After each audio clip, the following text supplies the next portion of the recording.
Evelyne Ayer, bonsoir. Vous Bonsoir. êtes professeure en anthropologie génétique, commissaire scientifique de l'exposition Nous et les autres, du préjugé au racisme, exposition qui vient d'ouvrir au Musée de l'Homme et qui se tiendra jusqu'à la fin de l'année. Alors curieusement, quand on entre dans cette exposition, on est accueilli au début par une salle d'aéroport. Pourquoi est-ce que vous avez choisi une salle d'aéroport comme un lieu qui pourrait nous expliquer le racisme ? En fait, on voulait ce qu'on appelle un non-lieu. C'était pour expliquer tout ce qu'on connaît des mécanismes du cerveau qui peuvent, dans certains cas, amener jusqu'au racisme. Par exemple, le fait que dès qu'on fait des groupes, même complètement aléatoirement, vous prenez des gens, vous les divisez en deux groupes, naturellement, on va avoir tendance à favoriser son groupe. On dit l'endogroupe, on le favorise, alors que le groupe est défini à partir de choses complètement insignifiantes. Prenez une classe, vous la divisez en deux, à bâbord, tribord, et du coup, les gens de bâbord vont s'auto-aider, vont s'aider, il y aura du racisme anti-tribord, c'est ça. En fait, pas du racisme, mais en tous les cas, on va préférer son groupe. Ça a été fait, on séparait des enfants en bleu et en rouge, on leur donnait des bonbons à distribuer, ils en donnaient toujours un peu plus à leur groupe. Donc c'est l'appartenance à un même groupe qui qui est la meilleure réponse au racisme, ou une façon de lutter contre le racisme. Je dis ça parce qu'il y a ce sondage très positif, on va être positif. 93% des enfants d'immigrés, c'est le sondage de la Commission nationale consultative des droits de l'homme, 93% des enfants d'immigrés disent se sentir français. Oui, en fait, c'est le sondage aussi qui a été fait par des équipes de démographes et qui montre qu'en fait, il n'y a pas tant de communautarisme en France. On est une société assez fluide et les descendants d'immigrés se sentent français et se mélangent en général bien avec les gens à l'extérieur de leur communauté. Ça ne veut pas dire qu'il y a des endroits en France où des communautés n'existent pas, hein, mais c'est un schéma global. On est plutôt une société, on dit plutôt fluide. Mais d'ailleurs, il y a eu cette étude, ces chiffres la semaine dernière qui ont été publiés, qui montrent que le nombre d'actes racistes a diminué en France en 2016. Alors le nombre d'actes racistes, c'est vraiment une statistique à prendre avec des pincettes. Ça peut peut-être donner une tendance, mais il y a des gens qui ne déclarent pas subir, par exemple, des actes racistes. Par exemple, les Roms, qui sont la communauté qui subit le plus de racisme dans notre société, va rarement au commissariat déclarer avoir subi un acte raciste. Donc on sait que c'est souvent une sous-estimation, et notamment pour certaines communautés. La communauté en France qui subit le plus d'actes racistes, vous dites, ce sont les Roms. En tous les cas, c'est ceux qui sont les moins bien tolérés dans la société. Il y a des enquêtes dites de tolérance et qui montrent que c'est le groupe qui est vraiment le moins apprécié, qui est même dans certains cas, on dit déshumanisé. Et c'est vraiment le groupe qui subit le plus de racisme en France. Pourtant, dans les statistiques sur la violence raciste, on en voit peu. Alors, toutes les communautés sont plus ou moins l'objet de racisme. On a parlé du racisme anti-blanc. Est-ce que ça existe, un mythe ou réalité ? Alors, le racisme anti-blanc, on voit qu'effectivement 15% des gens de couleur blanche disent avoir subi au cours de leur vie un acte raciste, mais c'est uniquement en général des violences verbales. C'est pas lié à de la discrimination, c'est pas lié à de la domination, à des rapports de pouvoir. C'est pour ça que certaines personnes refusent de parler de racisme. Ils disent qu'on ne peut parler de racisme que quand on va jusqu'à la discrimination. Est-ce que le racisme existe partout dans le monde ? Partout où il y a des hommes, il y a du racisme.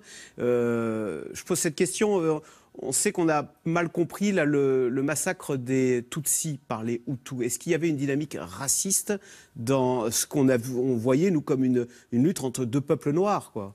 C'était raciste. C'est-à-dire qu'au moment de la colonisation, les colons belges, quand ils arrivent, ils créent des groupes et ils sont dans la pensée des races. Et pour eux, il y a deux races distinctes. Ils interdisent les mélanges entre les races. Ils mettent des cartes d'identité raciale. Et au moment de l'indépendance, vous avez un régime nationaliste qui ne détruit pas ces catégories et qui les réactive pour créer vraiment une dynamique raciste, Hutu versus Tutsi. C'est ma collègue historienne Carole Reynaud-Paligot qui présente très bien ça dans l'exposition.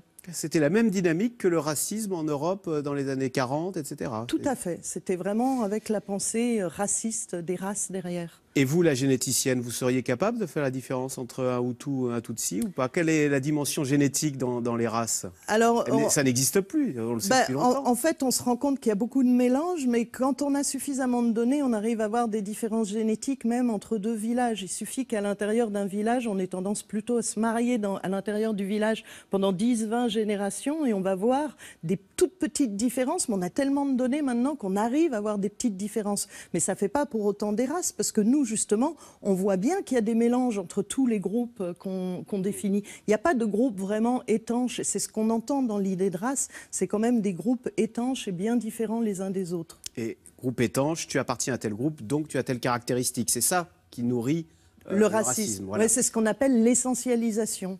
Vous montrez que le racisme au XIXe siècle avait un fondement, alors on le sait bien, un fondement scientifique. Joseph Gobineau, 1853, qui avait hiérarchisé les races. Alors vous me disiez, il n'était pas scientifique, mais bon. Bon, mais c'est pas grave. En tous les cas, c'est une époque où on classe la nature et on va classer les êtres humains. Donc on fait des boîtes, les races, et très vite on va mettre des hiérarchies dessus parce que les scientifiques, quand ils travaillent à ce moment-là, sont dans un état qui est colonialiste, qui a une idée de la supériorité des Blancs par rapport aux autres peuples. Donc la construction scientifique est immergée dans cette société qui, elle, met une hiérarchie entre les groupes humains. Et pourtant, c'est à cette époque qu'on interdit l'esclavagisme, donc c'est bien qu'il y avait...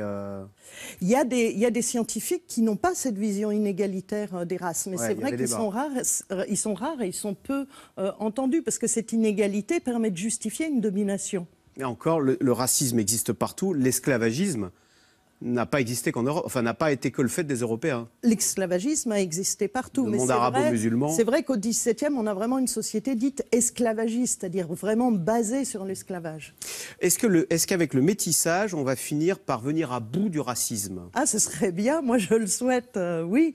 Ou bien est-ce qu'on va reformer des clans et demain ce sera les anglophones contre les francophones? Puisque vous dites à chaque fois qu'on est deux, on veut faire deux clans. Tout à fait, on refait systématiquement des clans, mais les clans, il faut essayer de ne pas les figer, mais c'est naturel de penser en catégories, c'est-à-dire de diviser tout ce qu'on voit en groupe, mais il faut que ça reste fluide, que ça ne devienne pas figé. Mais donc le métissage ne viendra pas forcément à bout du racisme. Moi, je pense que si, mais peut-être qu'on recréera du racisme basé sur des traits culturels, par exemple la religion. Est-ce que les 8 ans de Barack Obama ont apaisé les tensions raciales aux États-Unis? En tous les cas, on voit qu'il y a un peu plus de mélange entre les Afro-Américains et, entre guillemets, les Blancs. C'est passé au-dessus de 10%, voire 17%. Justement, ça permet de mettre en rapport avec ce qui se passe en France, où 65% des enfants d'immigrés se marient avec des gens à l'extérieur de leur communauté. Est-ce qu'il y a des régions du monde, alors peut-être en Europe, où l'on est plus ou moins tolérant et à l'inverse plus ou moins raciste? J'ai vu une enquête qui est sortie l'année dernière. On dit que les Allemands sont plus ouverts. L'enquête que j'ai vue qui ressortait l'année dernière en Europe, elle montrait que d'abord la France était certainement un des 2 pays les moins racistes en Europe et qu'il y avait vraiment une très grande différence entre l'Europe de l'Ouest et l'Europe de l'Est. Et avec des pays beaucoup plus racistes en Europe de l'Est. Mais ça s'explique, parce que ça ne fait pas très longtemps qu'ils sont en relation avec des gens venus d'ailleurs. Voilà. Qu'est-ce qui vous a le plus frappé, vous, lors de cette enquête, nous et les autres, du préjugé au racisme? Qu'est-ce qui est le fait saillant? Le fait saillant, pour moi, c'est une belle fluidité des relations à l'intérieur de la population française, mais que malgré ça, il reste beaucoup de discrimination et qu'il faut continuer à lutter pour éviter qu'il y ait des inégalités justement liées à l'origine des individus.